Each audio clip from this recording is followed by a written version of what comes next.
ఇప్పుడు ఆ పిల్లలకి ఏమైనా జరిగితే నిషిక కొన్ని సంవత్సరాలు జైల్లో ఉండాల్సిందే. అమ్మి ఏందా మాటలు? అయినా మన ఇంటి కోడలు జైలుకు పోతుందంటే ఎంత అవమానమో.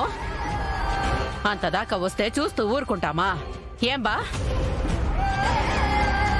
అయినా ఊళ్ళో వేరే నేరాలే జరగనట్టు ఆ జేడి ఏంది ఎప్పుడు చూసినా మన ఇంట్లో వాళ్ళ మీద పడతా ఉంటది.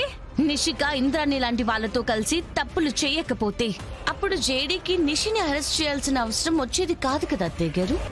అంటే ఏందమ్మి? నిషిదే తప్పని తప్పు పడతా ఉండావా? అయినా ఎప్పుడెప్పుడు నిషి తప్పు చేస్తుందా, నిషికని ఇంట్లో చెడ్డదాన్ని చేద్దామా అని ఎదురు చూస్తూ ఉంటావా మీ నువ్వు? వైజయంతి వైజయంతి వైజయంతి, అసలు నీ చుట్టూ ఏం జరుగుతుందో, నీ కోడలు ఏం చేసిందో నీకేమైనా అర్థమవుతోందా? అయినా నీతో మాట్లాడి ఏం ఉపయోగం లేదు. నిషిక ఎక్కడా? ఆ? ఎక్కడా? ఎక్కడా?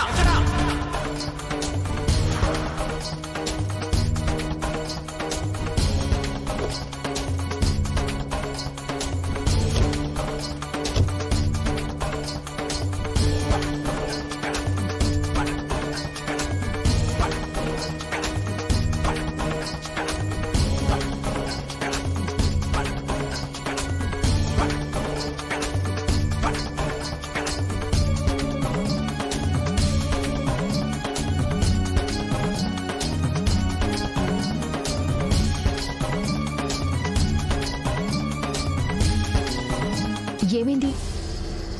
ఎందుకు అందరూ అలా ఉన్నారు? నువ్వు చేసిన పనికి ఇంకా తలెత్తుకొని ఎలా ఉన్నావని అడుగుతున్నావా? లేదా నువ్వు ఇంటికి తెస్తున్న కీర్తిని చూసి నా గుండె ఎందుకు ఆగిపోలేదని అడుగుతున్నావా?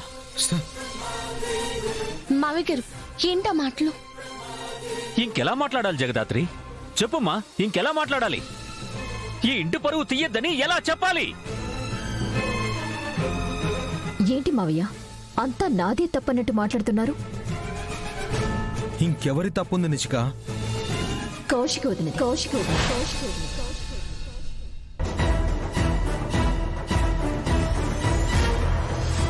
నా తప్ప?